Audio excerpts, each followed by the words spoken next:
בוקר טוב, בוקר טוב.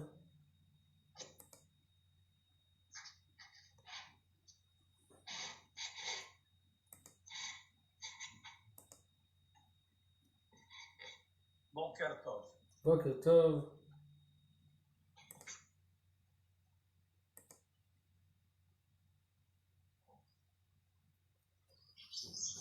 שבוע טוב, בוקר טוב.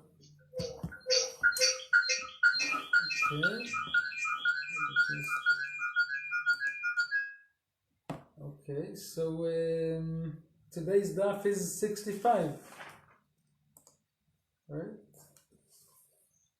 I guess we can start at moch shebe'ozna. Now, moch is any soft thing that somebody needs to put someplace. Boker tov. Somebody, so the Mishnah spoke about permission to go out on Shabbat with either such a thing in the ear or in the sandal, or for a woman's nida. So v'moch shebe'ozna, Tani Rami Bar Yechezkel, the Braita says, v'hu shekashur be'ozna, the permission to go out without in the public domain is only if it's tied to her ear, because without tying it, there's a concern that she might remove it and carry it in the public domain.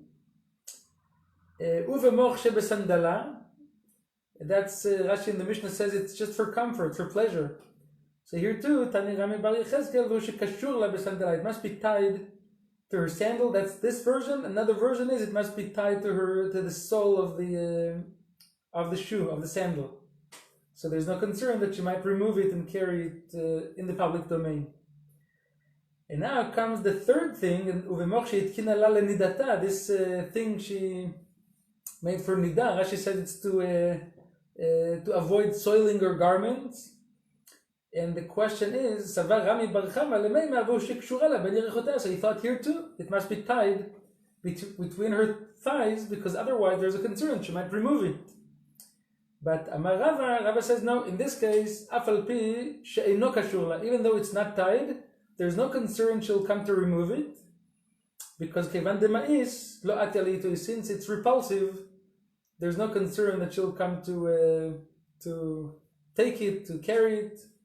So it's okay to go with it even if it's not tied. And then Rabbi Yirmiyah Rabbi Abba. So Rabbi Yirmiyah inquired, what if Astala Beit Yadma? What if she made a handle to it? Maybe now there's a concern that she might hold it with a handle, and she should not go out with that to the public domain unless it's tied. So the answer is no, Amar le mutar. Even if there's a handle, there's no concern she'll come to take it because it's repulsive. So it's okay to go with it as is. Ve'itmarnam was also said, Amar Rav Nachman bar Oshaya, Amar Rabbi Yochanan, Astala Beit Yad mutar. Even if she made a handle for it, it's still permitted. There's no concern she'll come to carry it. Okay, now about this thing in the ear. Rashi says that Rabbi Yochanan was an old man and he had more, how do you call that in the ear? Rashi calls it the excrement of the ear. But whatever it is, he needed this thing inside his ear. So Rabbi Yochanan, nafik behu levei midrasha. Rabbi Yochanan used to go out with that to the study hall on Shabbat. Wax. Right, wax in the ear. He had a lot of wax in the ear, and he needed this moch, this piece of soft cloth to insert in his ear. And they went out with that. According to Rashi's first interpretation, it was not tied to the ear, and yet he went out with that to the public domain, against what Rami Bar Chama explained in the Mishnah. So, v'chalukin alav chaverav. That's why the Gemara says his colleagues disagree with him. Okay. Yes, his colleagues disagree with him, and it must be tied. If it's not tied, one should not go out with that to the public domain, because of the concern he might remove it from his ear and carry it in his hand. Rabbi Yanai nafik pe'u lecharmelit. Rabbi Yanai used to go out with that to the Carmelit, and even though it was not tied to his ear, וחלוקין עליו כל דורו, his entire generation disagreed with him. And the question is, okay, maybe Amoraim can argue with one another, but now we had a Braita. Amoraim usually cannot disagree with the Braita. V'atani, Rami Bar Yechezkel, the Braita says, V'hu shekashur la be'ozna, that it must be tied. If it's not tied to the ear, there's a concern that the person might remove it and carry it in his hand. And so how could these Amoraim disagree and permit something against what the Braita says? The answer is, lo kashya. If it's tight in the ear, there's the Braita does not speak about that. The Braita that requires that this must be tied is in case it's not tight in the ear, and there's a concern it easily could be removed. But if it's tight, they say that there's no problem. Okay. And then Mishnah also spoke about pilpel vegalgal melach, pepper and salt that a woman might put in her mouth. So the Gemara explains the purpose of these things. Pilpel lereach hapeh, the pepper she places in the mouth to prevent bad breath. And the melach, the salt she puts in the mouth, galgal melach ledurshine. That's some illness of the teeth. So salt helps cure the teeth. Okay, then the Mishnah also says, "V'chol davar shetiten letoch pi," anything she might put in her mouth, she can go out with that to the public domain. And what else could she put would people put in the mouth? Zangvila in amidar tzona. Zangvil or cinnamon. Rashi says. Dalzona is cinnamon.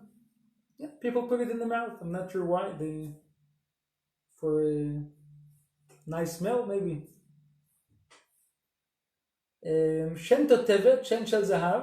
If she has a golden tooth, Rebbe matir v'chachamim osrin. So now we have a dispute. If one is permitted to go out to the public domain with a golden tooth, Amar Rabbi Zeira lo shanu ela shel zahav. The dispute. The sages prohibit it only in case of a tooth made of gold, because Rashi himself explains that that's an important thing, and there's a concern he might take it out of his mouth and show it to his friends. Oh, ginger is refreshing. Oh, thank you. So that's why people put it in the mouth. Zanvil. So Rabbi Zeira says if it's a golden tooth, there's a concern that people might remove it and carry it in their hand to show it to other people. Aval b'shel kesef, but if it's a silver tooth, divrei hakol mutar. Then even the sages permit it. There's no concern. It's not that expensive, not that important, so there's no concern they might come to show it to somebody else. In those times, they could remove the false teeth, take it out of the mouth and show it to other people. So if it's made of gold, might be something nice to show to others.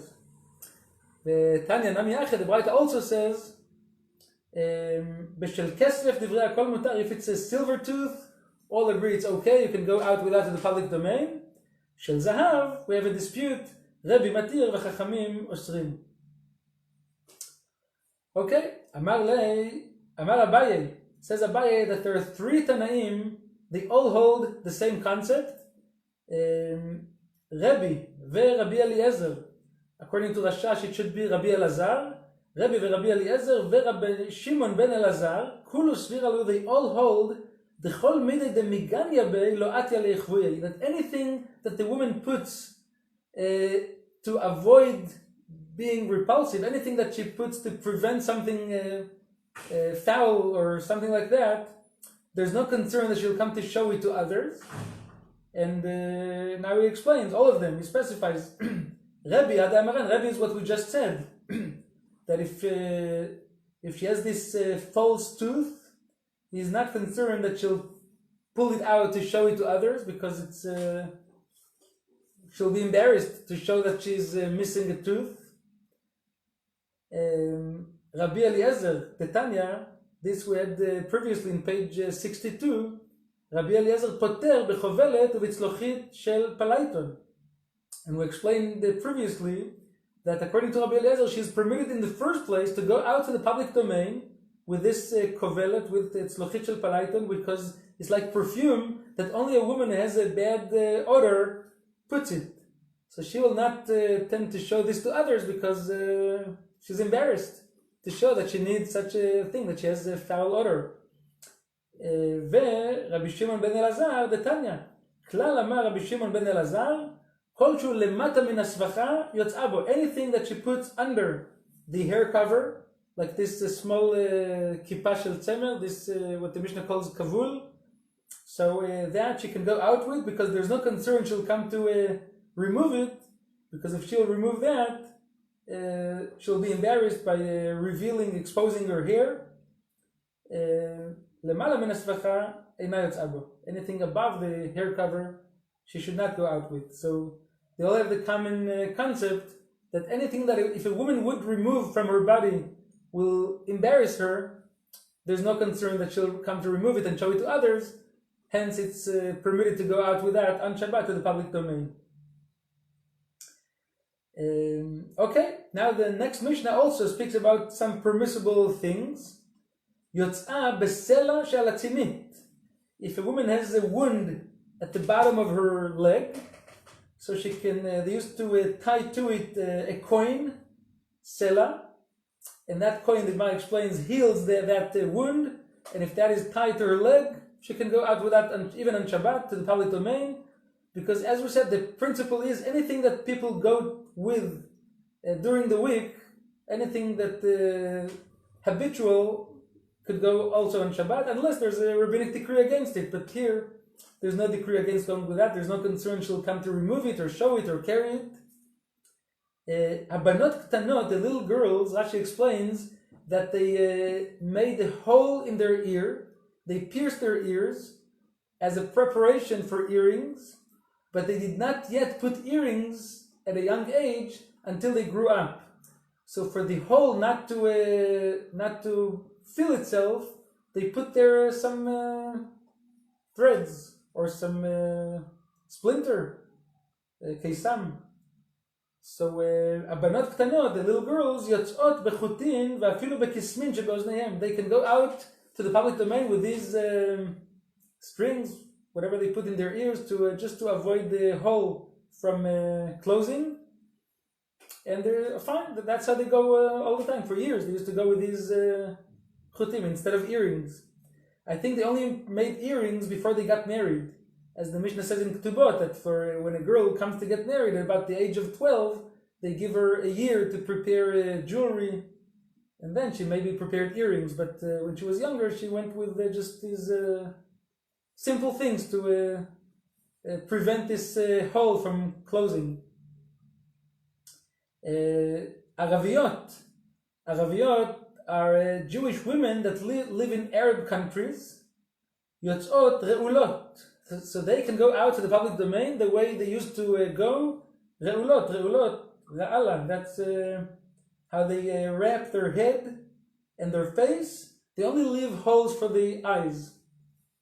Like today they have in some Arab countries, in Iran I think, that's how they go. So the Jewish women in Arab countries, that's how they dress. So on Shabbat they can go out like that, the way they're used to go during the week.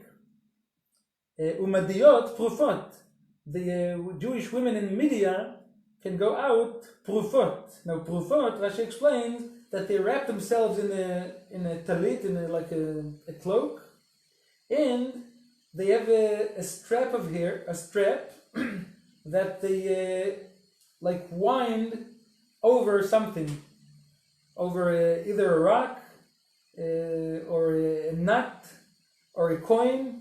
That's how they tie they close their robe. So they can go out with that, with whatever object they use as like a button to wrap around the strap. So they can go with that. Actually, anyone can go out like that. The sages spoke about the common thing that in the Arab they used to go like that, and in Media they went like that. But if that's the way a woman goes, she can go in any place. It's not considered a burden. It's the way she dresses during the week, and that's how she can go out on Shabbat. porefet, and then when she's winding this strap over something, so that thing that she uses like a button could be anything. Porefet ala even could be a stone, ve'ala egoz or a nut, ve'ala matbea or even a coin. ובלבד שלא תפרוף לכתחילה בשבת, provided she does not do it in the first place on Shabbat. The Gemara explains that this refers to the coin. Obviously she should not take a coin which is muktzeh on Shabbat and wind around it the strap. If she takes something on Shabbat, she should take something which is not muktzeh, like a nut or something like that. Okay, so now the Gemara explains, my tzinit, this thing that appears in the beginning of the Mishnah, tzinit is bat ara. It's a wound at the bottom of the leg, and they tie this coin to heal it. And the question, now there's a medical question, why do they tie a coin to heal it? Why not something else? What's the advantage of a coin? If it's the quality of hard, if you need something hard to cure the wound, so then let's take a piece of shard. It's also hard. Perhaps the advantage, the quality of the coin is it's made of silver, and there's some like moisture that comes out of that silver, and that material, that's what cures the wound. If that's the thing, so the levad latasa, so just take a piece of silver. Why do you need a coin which has an image on it, an imprinted coin? Maybe because of the image that's on the coin. If the image is what cures the wound, so then why do you have to waste a coin? Levad lapulza, take a piece of wood, imprint on it this image like a coin, and use that. If the image is what helps. So the conclusion is, it's the combination of the three qualities of a coin. It's hard, it has this moisture of silver, and also it has the image of the coin. So this combination is what cures the wound. Okay, that's why they take a coin. And now there's a story about Shmuel's father.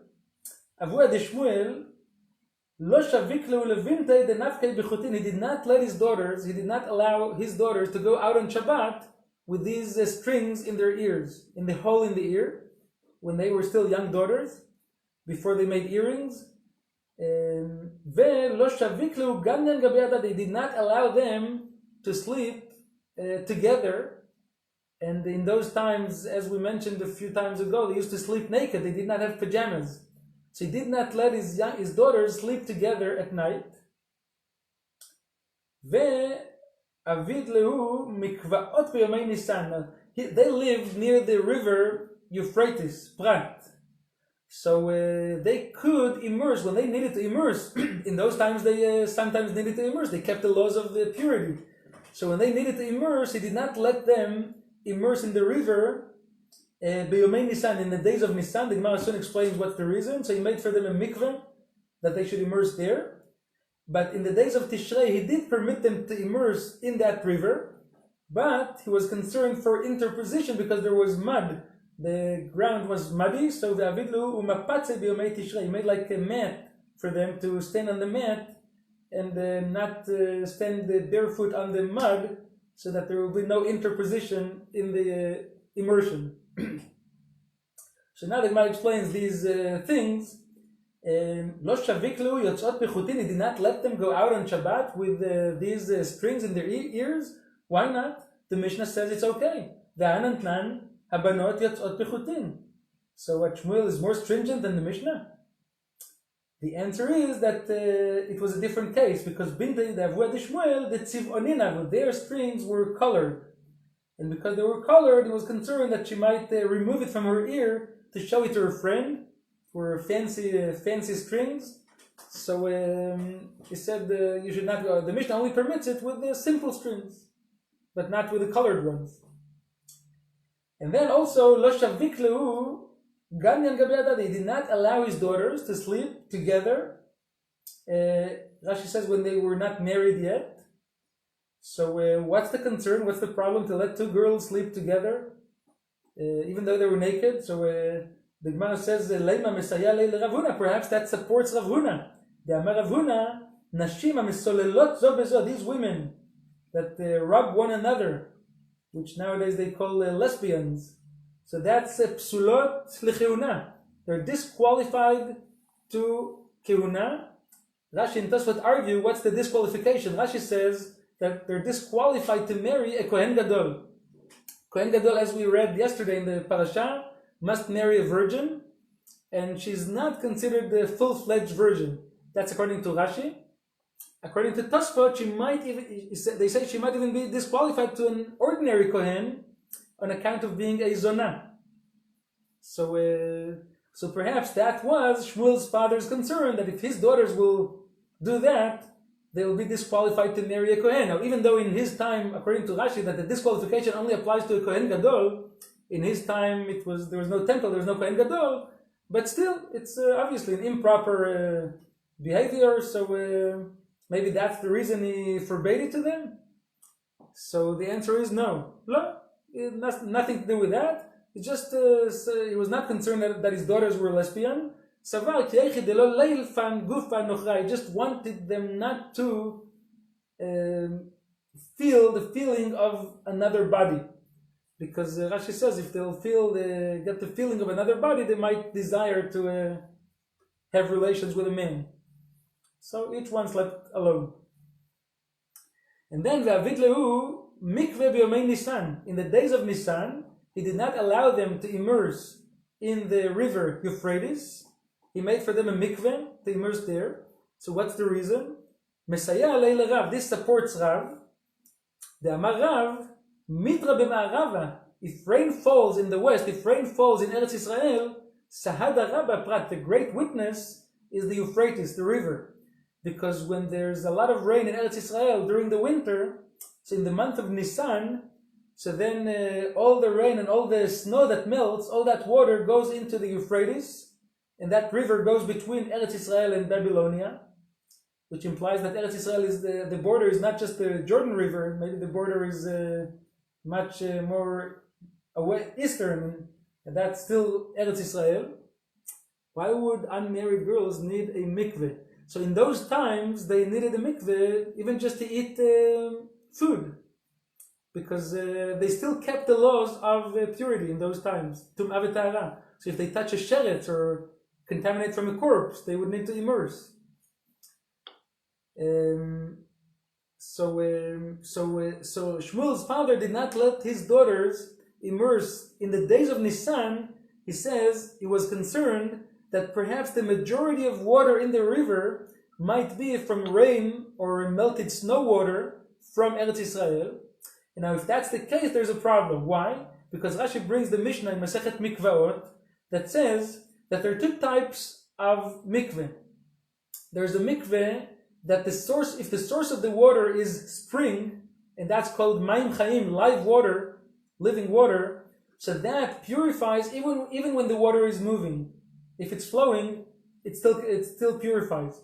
But if the source of the water is rainwater, so then the water must be stationary. If the water is moving, it does not purify. So that's why actually in the mikveh they always check if there's any leak, even a small leak in the walls of the mikveh must be all smooth, and there must be no leak in the mikveh, because if there's any leak, even a small leak, so then the water is considered moving and the mikveh is disqualified. So now during the winter, that river, the source of the river was a spring, so it's fine, it purifies even when the water is flowing. But in the days of Nisan, Shmuel's father was concerned that perhaps the majority of water in the river is actually rainwater from Eretz Israel, and if that's the majority of water, it does not purify, it's disqualified for immersion. Because if it's rainwater, it must be stationary, not flowing. So that's why in those days he did not allow his daughters to immerse in that mikveh. He made for them separate mikveh with stationary water. Okay, that's what Shmuel's father said, but to Fliga the Shmuel, he disagrees with Shmuel himself, with his son. The Amar Shmuel himself said, Nahara mikifei mivrich. The river is, it says, the source of the water in the river is from its own spring. It's always it's always that the majority of water. There's never a concern that that it's another source. Well, I'm sorry, I didn't see the chant.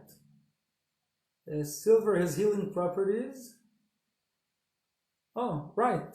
My dentist recommends saltwater rinses. Yeah, salt heals the teeth. Is one allowed with a candy? With a candy, no. A candy you should not go out with, because this Mishnah only permits to go out to the public domain with something that you have permanently in your mouth, something that you keep, you don't put there for eating. If it's something you put there to eat, so then there's a prohibition to go out with that to the public domain. But these things that they put in their mouth, like a pepper or salt or cinnamon or ginger, they just kept it in the mouth always. It was or at least for many hours. So it was a common thing to go out with that to the public domain. It's like a garment you wear, like something permanent you carry. It has been shown and proved that copper heals wounds. Oh, copper heals wounds. But here I think it's silver. I think it was a silver coin. Sela. I think it's a silver. Maybe it also heals wounds. Okay. So we have a dispute between Shmuel's father and Shmuel. Shmuel's father was concerned that in the days of Nisan, the majority of water in the river might be rainwater and it might be disqualified. Shmuel himself said that there's no such concern. It's always that the majority of water is the spring water. Also Shmuel disagrees with his own, he has a contradiction between his own two statements. Because the Amar Shmuel, when the water is flowing, so it does not purify, only the Euphrates in the days of Tishrei, when there's no rainwater, which implies that in the days of Nisan, it does not purify because, like his father said, there's a concern that the majority might be rainwater.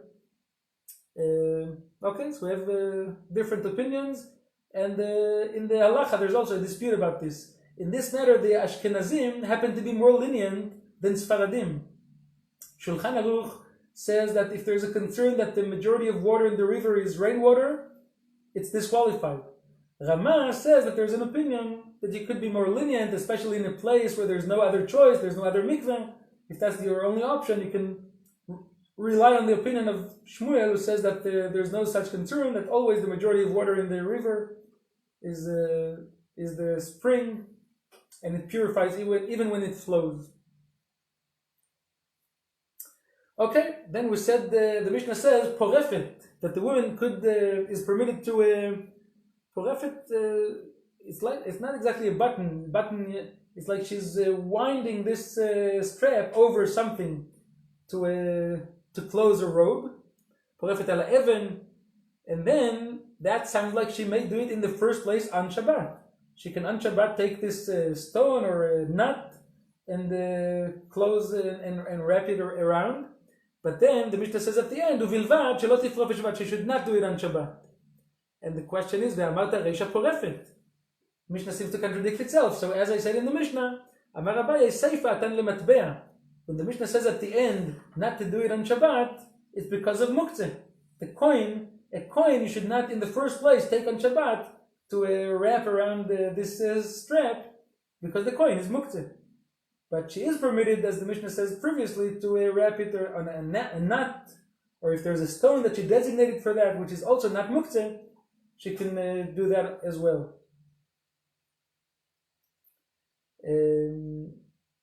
Okay, and now comes an inquiry by Abaye, and this inquiry is about making a subterfuge.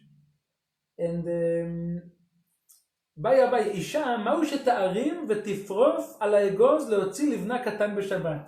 Now this is a case where this woman has a little child elsewhere, and she wants to bring him a nut. Now, obviously she cannot carry the nut in the public domain, so the question is she permitted to take the nut, to use it as like this button in her robe, wrap around it the strap, as the Mishnah permits, and go out to the public domain or to another house and give it to her son?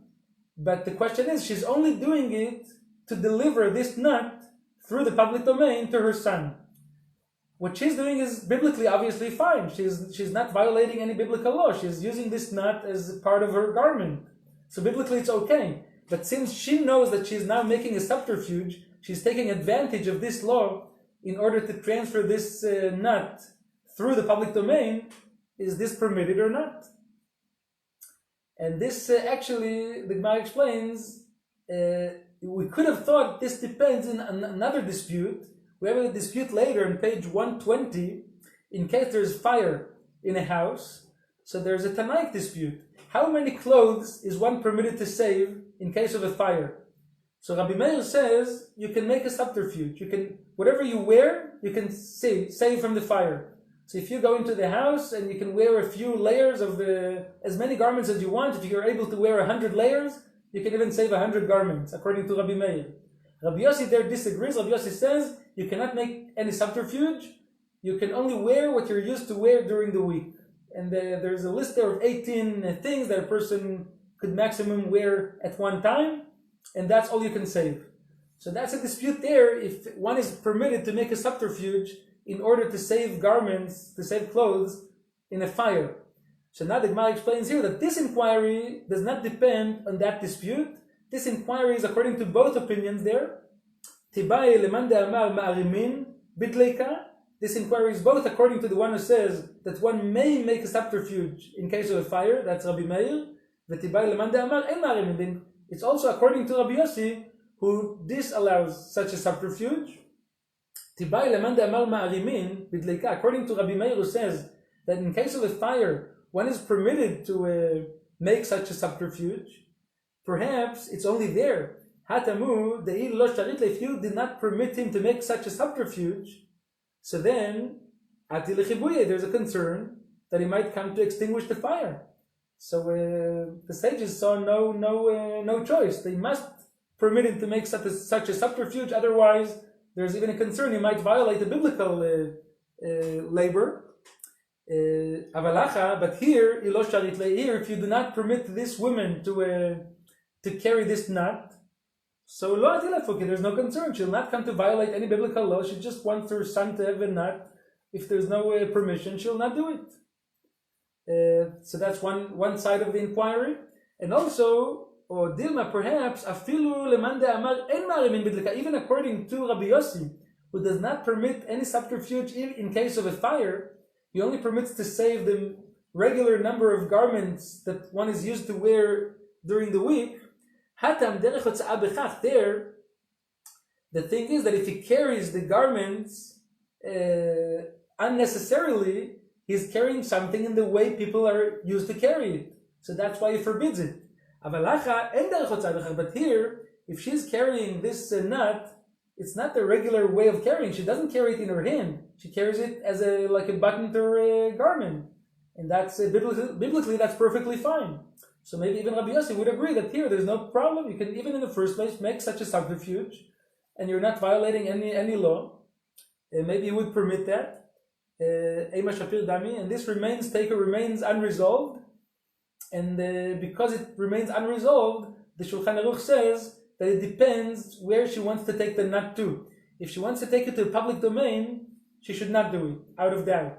But if she wants to take it to a Carmelit, which is only rabbinically forbidden, so then she could do it. That's the halacha in this inquiry. I see that can one use a coin to act as a button if it's designated as such before Shabbat? Rashi implies that not. Rashi implies that you cannot designate a coin as a button. A rock, a stone, you could, because without being a button, it's useless. It's nothing. But since a coin is more expensive than the button, so I understand that that's the reason Rashi implies that you cannot designate as a button, because it's too precious to be just a button. You cannot downgrade it to a button. You can upgrade something to a button, but not downgrade a coin to that.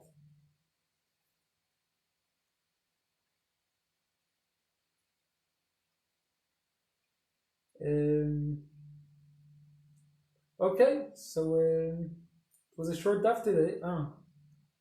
Yeah, sure does. So Rabbi Pear wrote to me that he's considering returning to the courtyard there at Shir Chadash. And now from today they permit even 50 people and have to have a minyan outside for 50 people. That's officially permitted now. So I think Rabbi Pear wrote to me that either at the end of this week or beginning of next week we might return to You're going to the congregants starting next Sunday. Oh, next Sunday, going back to a minyan. Yeah, they'll be open the gun, they'll be open to have a minyan outside in the courtyard and DafYomi after. Okay, great. 20 people, not 50. What? Up to, well, he's going to have 20 people, not 50. What do you say, David? I didn't hear. No, he said there's going to 20 people only, not 50 people. No, but today we had here a person from Misrad HaBriut. We have a person, and they said that from today they allow officially 50 people. Obviously, you have to keep the 2 meters and all the thing, but from today. Rabbi Pear also said that there'll be a list. Sign up. I'll take up to 19 names. So I think get on the list. I think he Make might. sure there's going to be a minyan. I think he might not be aware of this permission of 50 people. I'll write him. I'll text him. He said if he wants to make sure they'll at least have a minyan, so people have to sign up ahead of time. Just to have a minyan. Okay. People are going to show up. Yeah. So I'll let him know that 50 are permitted. Yeah. I don't think we can put 50 people at 2 meters. No. I think. 15. Okay, but I think there's enough space there for. Not gonna come anyhow, not that minyan. Yeah, I think there's enough space there for. The question is, will we continue to use Facebook even when we go there? They said yes. I said They yes. said yes. Okay, so maybe Yona will take the video. Yona needs something to do. So. Okay. If the coin was sewn into the jacket, then of course it becomes a part of the jacket. So then it's okay. Yeah. Kidron, Yes. may I ask a question about the daf from Shabbos? Sure. Okay, in the Mishnah it says a woman may go out and it lists the different kinds of hair that you can go out with, human hair, another person's hair, animal hair. And then in the Gemara it says you need all three because it gives you the reasons. But it starts first of all with her own hair and then it works to animal hair. Why couldn't you say if it just said animal hair, kal v'chomer, you wouldn't be able to use the other stuff? See, I think you could say that, but sometimes the Mishnah it's called the lo zo af zo, not just this, but even that. So sometimes the Mishnah goes in that order. Not just this, but even that, and not just that, but even that. So it's like each one has a greater novelty. So it's the order. It's first it's her hair, then her friend's hair, and then the animal's hair. Yeah. Rabbi, could you say the same? What if coins are sewn into a garment for decoration? So then, so somebody wrote this. So I think if it's sewn into the garment, then it becomes part of the garment. Then it becomes like subordinate to the garment. Like somebody told me this morning that he made for his wife a necklace with a coin, with an actual silver coin of the US. He made a necklace, so it becomes like a jewel once you make such a thing. But just to take a coin temporarily and use it as a button, then I think it might be a problem. Okay, so next Sunday, we go back to there. I'm not sure what's going to be with Facebook or Zoom. I'm not sure if we'll have both, but at least one of them will be. Okay. Kol tov, shavua tov. Have a nice day. Everybody, bye. Bye bye.